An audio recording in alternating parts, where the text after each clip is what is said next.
Preparados para a gente começar a nossa tarde? Eu sou o professor Vôner Ribeiro, faço parte do projeto desde a primeira aula em 2013, estive em todos os encontros em 2014, mas em 2015 é o nosso primeiro contato, tá certo? Hoje eu vou trabalhar linguagens e códigos com vocês, espero que a gente tenha um encontro muito proveitoso, até às 14h30. O nosso material está na sua apostila aí, na página 19, tá?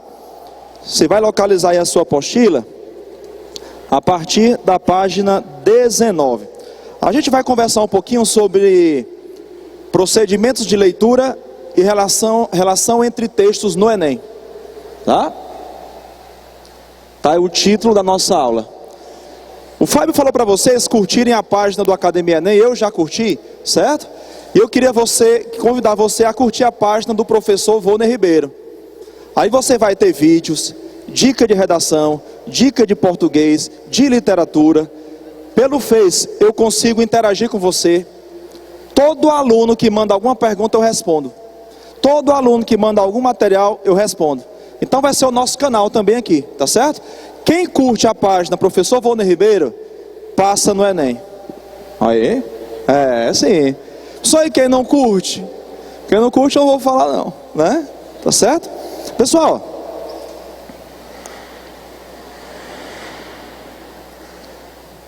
vamos adiante, ó.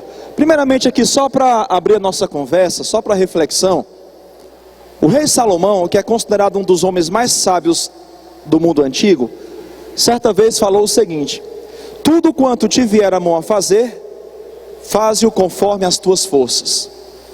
Ou seja, você quer passar no Enem? Quer? Então dedique-se o máximo que você puder. Não dê trégua para você. Não tenha pena de você. Eu digo isso porque muitos alunos preparam-se para o vestibular, mas têm pena de si mesmos. Cansam-se antes da hora. Desistem antes do tempo. Você sabe que em dia de festa ninguém fica cansado, né? Logo logo a gente vai estar comemorando a aprovação. Então eu convido você a dar o máximo de si mesmo. Pode ser? Beleza? E aí, ó, o Franklin Delano Roosevelt disse o seguinte: é melhor lançar-se à luta em busca do triunfo, mesmo expondo-se ao insucesso, do que ficar na fila dos pobres de espírito, que nem gozam muito, nem sofrem muito, por viverem nessa penumbra cinzenta de não conhecer vitória nem derrota. Então o seu esforço, somado ao nosso esforço, não tem por que pensar em derrota, tá certo? Eu acredito nisso, e eu acredito que você também, e a gente vai ter resultado muito positivo, beleza? Turminha, eu não sei quantos aqui já fizeram Enem, mas eu queria apresentar a vocês, isso aqui é muito importante para quem vai submeter ao Enem, você saber aquilo que mais é cobrado no Enem, certo? Às vezes se tem a noção de que a prova de linguagens e códigos é algo meio solto, que não tem um assunto a ser cobrado. Há quem imagine que uma prova de linguagens e códigos é só analisar a tirinha, é só analisar a imagem. Mas não, viu? Ó, se você quiser tirar foto disso aqui é importante, viu? Isso aqui para você ter ideia daquilo que mais se cobra, para você saber aquilo que deve priorizar. Porque numa preparação para o vestibular, mais importante do que estudar é saber o que estudar, como estudar. Olha só, o que mais cai no Enem? Leitura e interpretação de textos, estrutura textual e análise do discurso, leitura e artes. Durante este ano a gente vai ter aula sobre artes. Eu já estou preparando a próxima aula de vocês sobre artes. Variação linguística. Nós sabemos que a língua está longe de ser uniforme, não é isso? Agora, quando se fala em variação linguística, existem algumas situações. Uma situação social, uma situação de região, de lugar, e uma situação que envolve um momento. Copie 3 palavrinhas aí, por gentileza, que talvez a gente não vá ter tempo de ver durante as nossas aulas, se não agora. Copie 3 palavrinhas no que se refere à variação linguística, tá? Existem 3 tipos de variação linguística. Primeira delas, variação linguística diastrática. Sei que o nome não é muito comum, mas eu vou soletrar, vou repetir. Astratica. Nome novo? Dia, em grego, significa através de. Estrato seria grupo ou camada social.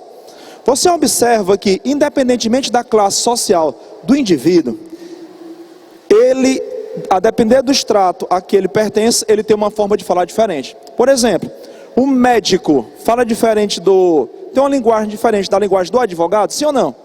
Sim. O surfista tem uma linguagem diferente da linguagem do engenheiro? Tem. Então, quando o engenheiro fala, o surfista fala, eles fazem uso de uma variação linguística chamada variação diastrática, que tem a ver com o extrato social a que ele pertence. Tá certo? Uma pessoa com curso superior, possivelmente, vai falar diferente de uma pessoa que é analfabeto. Então, isso aí tem a ver com extrato social, ok? Segunda variação linguística que eu queria que você copiasse aí, é a variação linguística diatópica.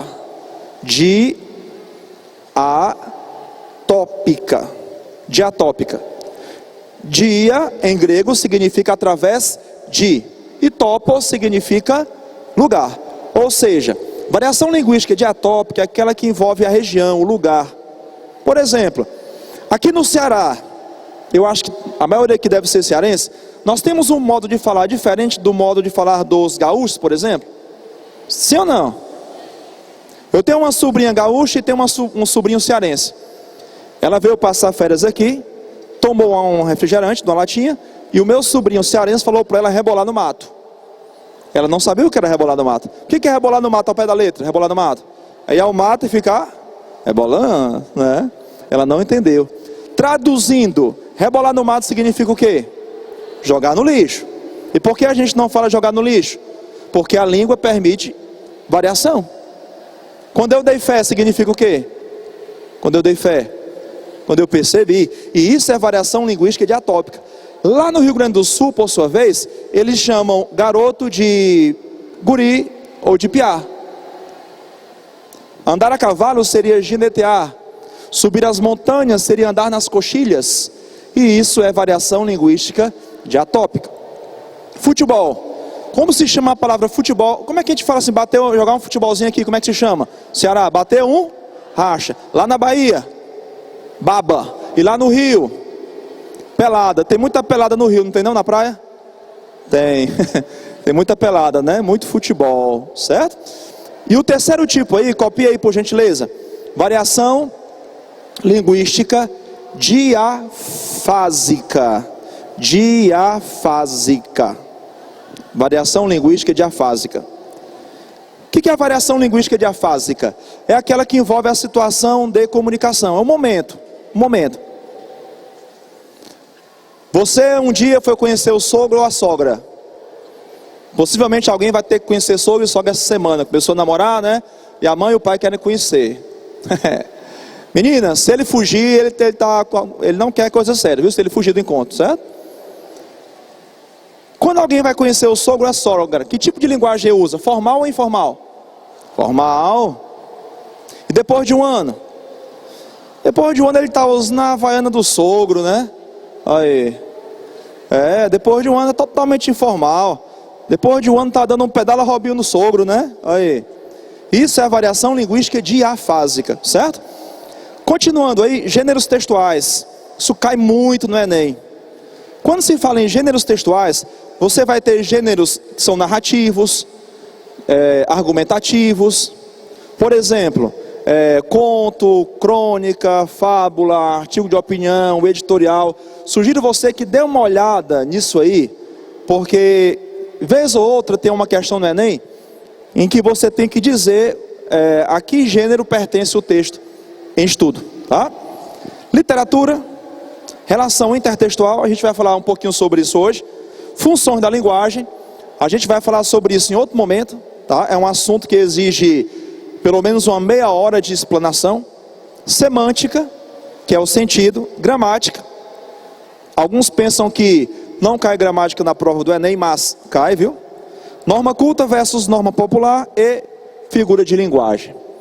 Então, eu trouxe isso para você já ir observando alguns pontos, tá? Já ir aprofundando, buscando essas informações, porque Talvez a gente não tenha condição de ver tudo. A gente vai se esforçar ao máximo para que isso aconteça. Mas já é importante você buscar isso aí, tá? Funções da linguagem. Que mais cai? Metáfora e metonímia.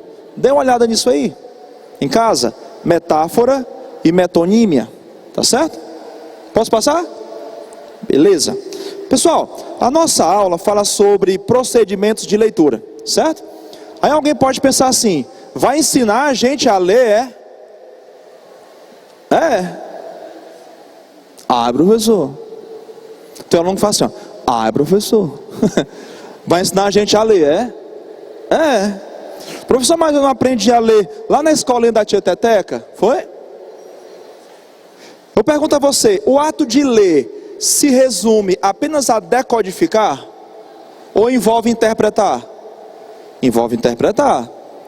Quando se diz que alguém é analfabeto funcional, normalmente esse conceito está ligado a quê? Ao indivíduo que sabe decodificar, mas não entende aquilo que lê. A prova de linguagens e códigos é uma prova densa, que tem muita leitura, sim ou não? Sim. Então eu preparei esta aula pensando justamente nisso. A gente aprender a ler uma prova de Enem, tá certo? Eu coloquei alguns procedimentos, não precisa copiar nada, tá tudo na sua apostila aqui, tá certo? Os textos nem sempre apresentam uma linguagem literal. Primeira coisa que nós temos que entender. O que é uma linguagem literal? É uma linguagem real denotativa, certo? O que se opõe à linguagem literal? Linguagem figurada. Se eu disser assim, encontrei uma cobra no jardim da minha casa. Cobra aí, é literal ou figurado? Literal. Se eu disser, minha sogra é uma cobra. Acho que muita gente tem esse conceito, né? É literal ou figurado? Figurado. Um amigo meu tinha uma sogra terrível. Aí ele colocou um nome científico nela, ela não entendeu e achou que foi bom. Eu vou dizer um nome aqui científico, certo? Para quem tem uma sogra nesse estilo aí. Crotalus terríficos. Que é o nome científico da cascavel. Aí ela achou bom, mas nem sabia o que era, né? Crotalus terríficos. Então assim, como nem sempre os textos são literais, então é importante você estar atento às metáforas presentes nesse tipo de texto, tá? Segundo ponto aí, é preciso ler as entrelinhas. O que são as entrelinhas? Aquilo que o texto não diz, né? Muita informação você vai ter que buscar, você vai ter que acessar, como alguém que está garimpando à procura de ouro. 3. Deve-se também distinguir os fatos apresentados da opinião formulada acerca desses fatos nos diversos gêneros de texto. É importante saber diferenciar o que é fato e o que é opinião. Então assim, esses são os principais procedimentos de leitura que a gente precisa dominar para fazer bem uma prova. Eu me lembro de você, tudo bem? Muito bom revê-la, viu? Deus quiser vai dar tudo certo. Isso aqui está na sua apostila, tá? Procedimento de leitura. Então, o que a gente vai ver a partir de agora? Primeiro, localizar informações explícitas em um texto. Inferir o sentido de uma palavra ou expressão. Isso aqui está na sua apostila. São os tópicos que eu coloquei aí, tá? Se você olhar aí a partir da página 19, são tópicos. Inferir uma informação implícita em um texto. Identificar o tema de um texto. E distinguir um fato da opinião relativa a esse texto. Ok? Vamos começar aqui com informações explícitas. O que é uma informação explícita? Já ouviram alguém dizer o seguinte: você quer que eu desenhe? Já ouviram alguém dizer assim? Por que alguém falou isso? Porque a pessoa foi tão clara, né? Tão explícita, que agora só falta desenhar. Como dizia o Félix Bichamar, só se eu pegar o tamanho que der na sua cabeça agora para você entender, né? Que eu não gosto de você, né? Tá claro, explícito é aquilo que está claro, né? Esse texto aqui é de Fernando Pessoa. E ele diz assim, todas as cartas de amor são ridículas. Mês de junho, dia 12 de junho, comemora-se o Dia dos Namorados. Muitas pessoas fizeram declarações de amor. Todas essas declarações de amor são ridículas, diz o Fernando Pessoa. Amor, Ozinho, né? Nho, né? Tchu, né? Cada um tem uma forma aí de ser ridículo, né? E ele diz assim, ó: todas as cartas de amor são ridículas. Não seriam cartas de amor se não fossem ridículas. Também escrevi em meu tempo cartas de amor, como as outras, ridículas. As cartas de amor, se há amor, têm de ser ridículas. Mas afinal, só as criaturas que nunca escreveram cartas de amor é que são ridículas. Ah, professor, né? Eu nunca escrevi não, né? Pois escreva, certo? Quem me dera no tempo em que eu escrevia, sem dar por isso, cartas de amor ridículas. A verdade é que hoje, as minhas memórias dessas cartas de amor é que são ridículas. Todas as palavras esdrúxulas, como os sentimentos esdrúxulos, são naturalmente ridículas. Quais são as informações que estão explícitas aí, ó? O que está muito flagrante, evidente, que não precisa nem explicar? Primeiro, o eu lírico afirma que todas as cartas de amor são ridículas. Isso aí está claro, né? O eu lírico afirma que já escreveu cartas de amor. O eu lírico afirma que quem nunca escreveu carta de amor é que é ridículo. E o eu lírico afirma que as suas lembranças sobre cartas de amor é que são ridículas. Ou seja, informação explícita é toda informação que está na superfície do texto e que não exige uma análise mais aprofundada, certo? Essas informações explícitas a gente não pode perder. Não pode perder, tá? O que está explícito aí, ó? Assento para obesos em estação de metrô em São Paulo.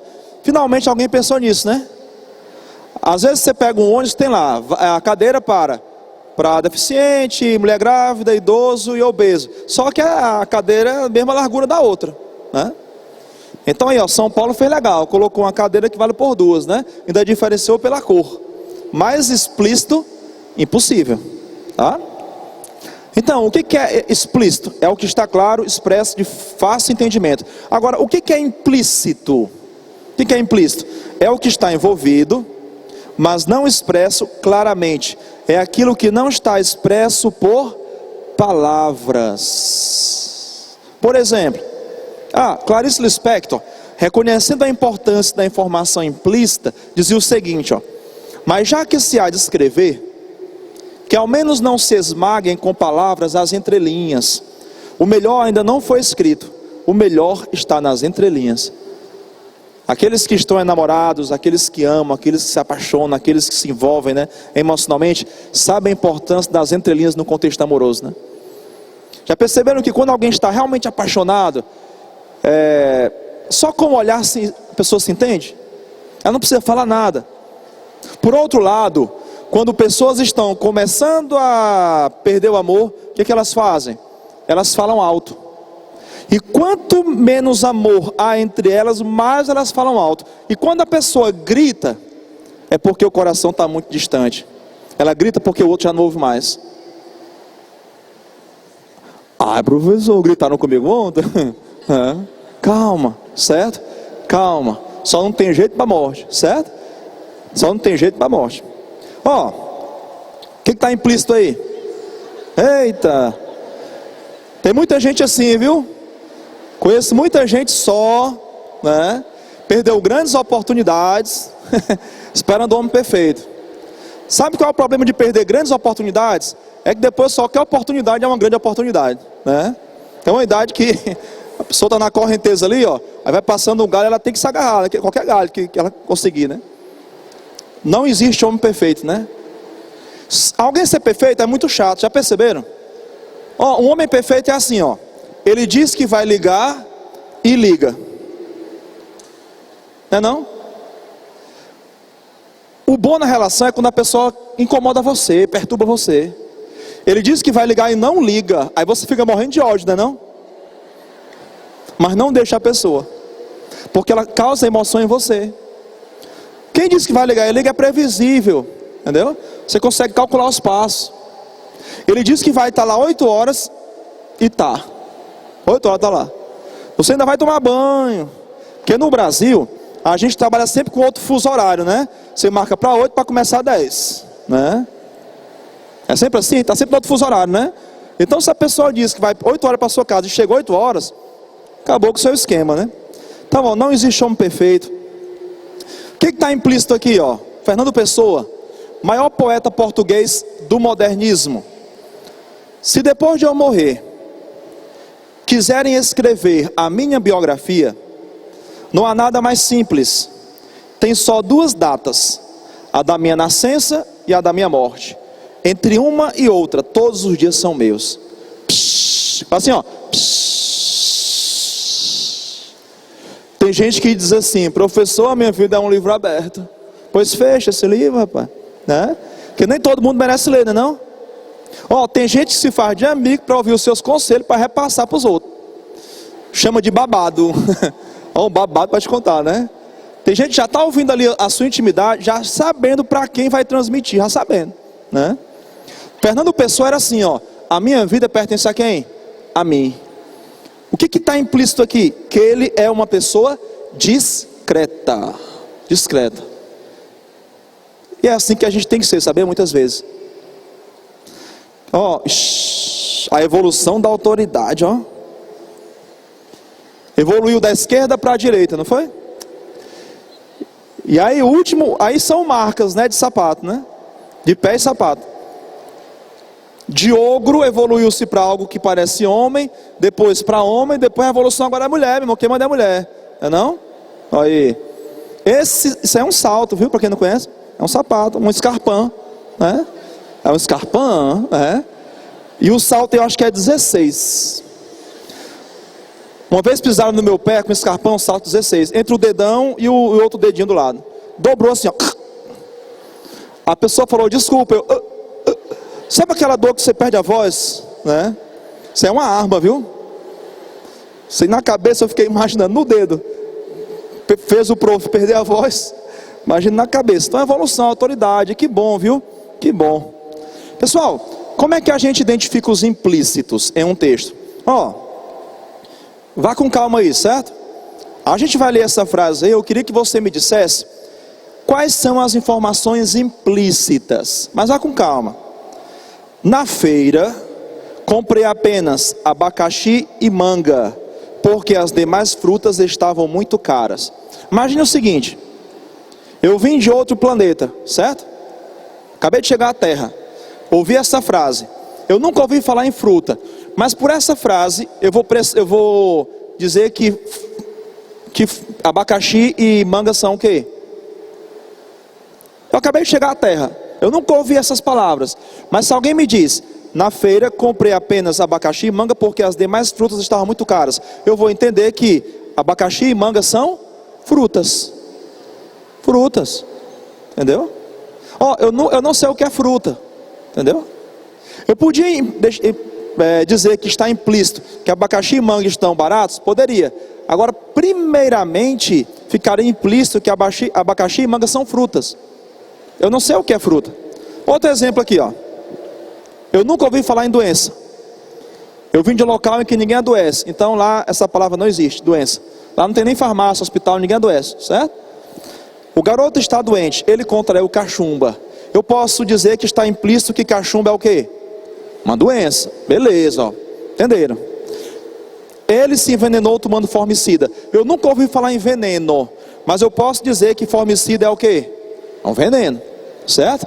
É assim que a gente capta informações implícitas. No Enem, às vezes há muita tirinha para você analisar. Eu queria que você me dissesse o que está implícito aí, ó. 2 amigos se encontram, provavelmente depois de muito tempo. Eles são ricos ou pobres? Tem cara de rico ou cara de pobre? Pobre, né? Até o cachorro aí, ó. E ele fala para ela, pelo dedo, aí indicador, a gente entende que esse discurso pertence a ele. Meu pai ensinou-me, sobretudo, a ser honesto. Tudo que eu não tenho, eu devo a ele. Pensou? O que ele deixa implícito aí? Que a honestidade não gera riqueza. É isso que está implícito. A honestidade não gera riqueza. Pessoal, logo logo, muitos de vocês vão estar ganhando 20 mil reais por mês. Amém? Amém. E você vai perceber que 20 mil reais por mês não dá para ter jatinho, lancha, não dá para ter. Não dá para ter uma casa em Angra dos Reis, certo? Um apartamento de cobertura na beira-mar. Desconfie daquelas pessoas que são assalariadas, têm um salário e têm um patrimônio milionário, certo? Agora é muito melhor ter pouco, mas ter, do que acordar com a Polícia Federal batendo na sua porta, né? Faz vergonha para a mãe, para o pai, para os irmãos, para todo mundo. Eu corro feio.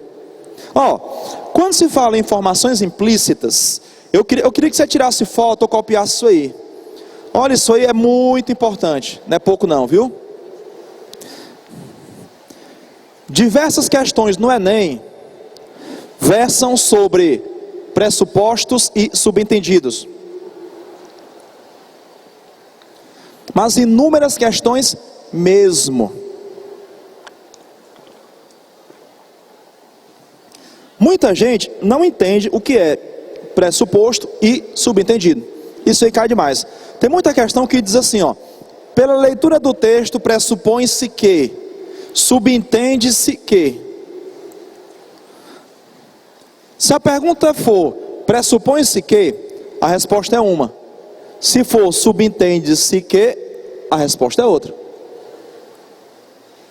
Em termos teóricos, não é tão difícil não, viu? O que é um pressuposto? Pressuposto é uma informação. Primeiramente, você tem que entender que pressuposto e subentendido são duas informações implícitas, certo? São duas informações que você vai captar nas entrelinhas. O que são as entrelinhas? Aquilo que não foi dito claramente. Agora, no pressuposto, nós temos uma verdade indiscutível. Uma verdade indiscutível. Por exemplo, se alguém disser que parou de beber, qual é a informação implícita aí? Que ela bebia, não é não? Ninguém pode parar de beber se não bebia, correto? Não vou mais a cinema, isso quer dizer que eu ia, né? Certo? Se eu disser agora eu acredito em Deus, é porque antes eu era ateu. Então, o pressuposto, ele tem uma informação implícita que é indiscutível. Já o subentendido, ele é uma insinuação. Põe aí como sinônimo de subentendido, fica mais fácil entender. Subentendido como insinuação. O que é uma insinuação? É aquilo que não está dito claramente. Pode ser falso ou verdadeiro. Explica-se no processo interpretativo. Todo pressuposto é marcado linguisticamente, certo? Para você identificar um pressuposto, existe algum elemento no texto que vai me dar a informação. Pode ser um advérbio, pode ser um verbo, uma vírgula, uma locução qualquer. Mas o subentendido não, ele não é marcado linguisticamente. Por exemplo, vamos conversar um pouquinho aqui sobre o subentendido, tá? Eu estou numa parada de ônibus, aqui na Heráclito Graça. Quero ir para o ginásio Paulo Sarazate. Você passa de carro, me vê na parada de ônibus. Para, fala, professor. Aí beleza, aí você, beleza, tá ligado, beleza. Né? Tem muito assunto às vezes, né? Tem muita intimidade. Beleza, aí, beleza. Aí eu pergunto assim, ei, você vai continuar na Heráclito Graça? Vai passar perto do ginásio Paulo Sarazate? Aí você, eu estou indo para lá. Aí fala assim, valeu professor, beleza, valeu, beleza, valeu. Né? Eu pedi carona? Explicitamente? Não, ficou implícito, ficou subentendido, né? Para o bom entendedor, minha palavra basta. Agora, o aluno ou não entendeu, ou se fez, né? De desentendido. Ou entendeu, mas não queria dar carona. Então ficou subentendido. Qual é a vantagem do subentendido no dia a dia? É que a gente se protege. Se tivesse alguém na parada de ônibus comigo e presenciasse isso, e dizer, ixi, mas teu aluno nem deu carona. Eu disse, não pedi carona. Eu perguntei se ele ia para o ginásio. Ele respondeu, foi gentil, né? O subentendido protege a gente. Meninas, quando aquele rapaz chega assim, ó, ei, tudo bom? Tá namorando? Não. E aí, tu gosta de sair? Gosto. Gosta de forró? Gosto. Gosto do Wesley Safadão? Gosto. Vai ter um show dele sábado agora, eu estou pensando em ir. Ele convidou você diretamente? Não, mas ele está convidando, né? Momento tenso. E aí, tu gosta do Safadão? Gosto, estou pensando em ir. Ela, eu acho que me interessa, eu acho que eu vou querer ir também. Momento tenso, e agora? E agora ela disse que vai, mas não disse que era com ele, né? Convida ou não convida, né? Entendeu? Aí se ele for muito tímido, ele vai dizer assim, pois tá bom, a gente se encontra lá, né? Acabou, né? Nunca mais, né? Nunca mais. Então assim, muito da nossa conversa é subentendida. Nos textos, vocês têm que perceber o que é subentendido, porque o subentendido é apenas uma insinuação. Eu estou com um cigarro na mão aqui, digamos, é um hábito feio. Lá no sul se fuma muito, em lugares frios se fuma muito. Aqui quase ninguém fuma, né? Aqui o pessoal bebe. Bebe, né? Mas bebe, né? Fortaleza só perde para São Paulo em número de gente que bebe, né?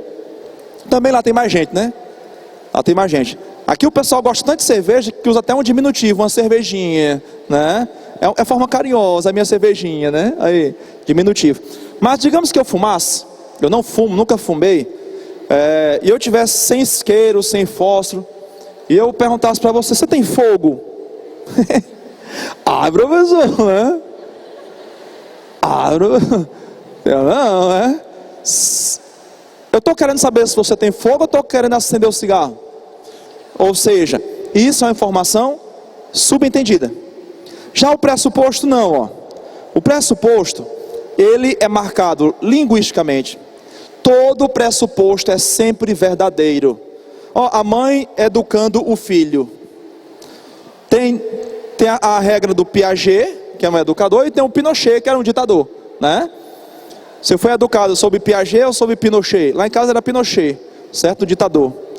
Betinho, se aprontar de novo, vai levar outra surra. Não sei onde aprendeu a ser tão estúpido. Ó, nós temos aí dois pressupostos e um subentendido.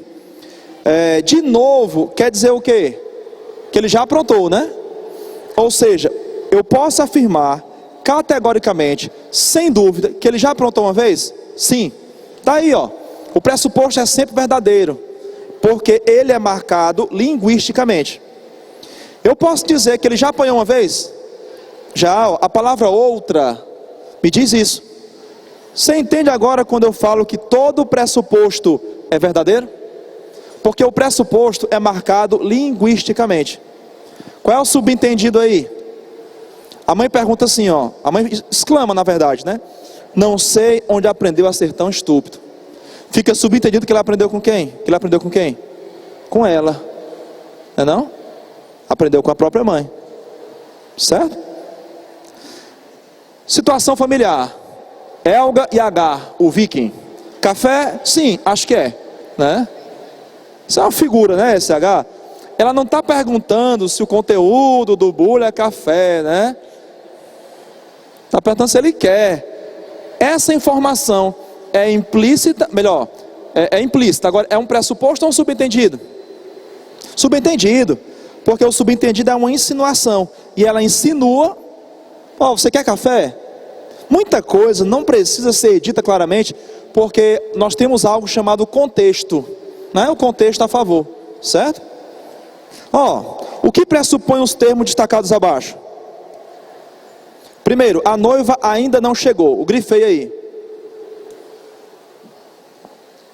Esse ainda me faz pressupor o quê? Que ela já deveria ter chegado ou que deveria chegar. Meu ex-marido acabou de sair.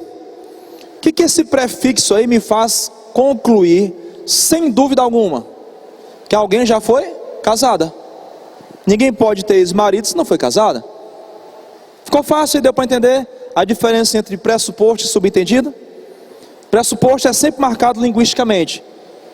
Aí eu grifei as duas palavrinhas que me dão os pressupostos. E o subentendido não, é apenas uma insinuação. Fica no campo da interpretação, fica no campo da vontade de querer entender ou não, certo? Quando alguém fala para o outro assim, olha, eu estou passando, eu queria falar contigo, né? Igual aquele amigo que chega para o outro e fala assim: eu queria falar contigo. Pois não, mas o que eu vou falar é muito íntimo, assim, eu queria que você falasse para ninguém, é muito pessoal. Não, pode deixar. É porque eu estou passando necessidade, estou precisando de R$1.000. Não, pode deixar, eu farei de conta que eu nem ouvi, né?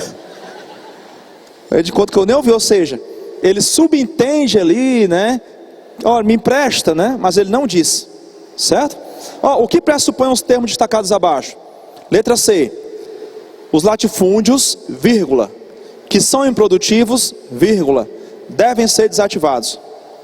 Os latifúndios que são improdutivos devem ser desativados. Eu pergunto a você uma coisa: se você fosse um latifundiário, qual das duas frases lhe causaria preocupação? A primeira ou a segunda? Você é um latifundiário. Eu estou dando palestra agora para latifundiários. Qual das duas frases lhe causaria preocupação? A primeira. Que são improdutivos é uma oração que generaliza, certo? É uma oração adjetiva explicativa. Quando você tem numa frase oração adjetiva explicativa, aí você vai ter uma generalização. Na frase de baixo nós temos uma restrição, ou seja, nem todo latifúndio será desativado, porque nem todo latifúndio é improdutivo. Professor, não entendi ainda. Outro exemplo. Todo mundo aqui é brasileiro. Não é brasileiro? Em qual das frases é dito que todo brasileiro é preguiçoso? Da letra E ou da letra F? Letra E ou letra F afirmam que todo brasileiro é preguiçoso? É letra E. Quando você tem, de novo, quando você tem uma oração explicativa, você tem uma generalização. Em toda oração adjetiva explicativa, há uma generalização. Grave essa informação. Copie, se for o caso. Se você quiser copiar essas duas frases, é importante, porque tem muita questão sobre pressuposto e subentendido que envolve oração adjetiva, certo? Letra E, nós temos uma oração adjetiva explicativa, consequentemente nós temos uma generalização. Na letra F, nós temos oração adjetiva restritiva, ou seja, nós temos uma restrição. A gente não se refere ao todo, mas apenas a uma parte. Isso é muito importante, viu? Até para a sua redação, né? Porque se você colocar vírgula onde não deveria ter vírgula, você alterou o pressuposto. Você mudou o pressuposto, a informação implícita vai ter um sentido alterado.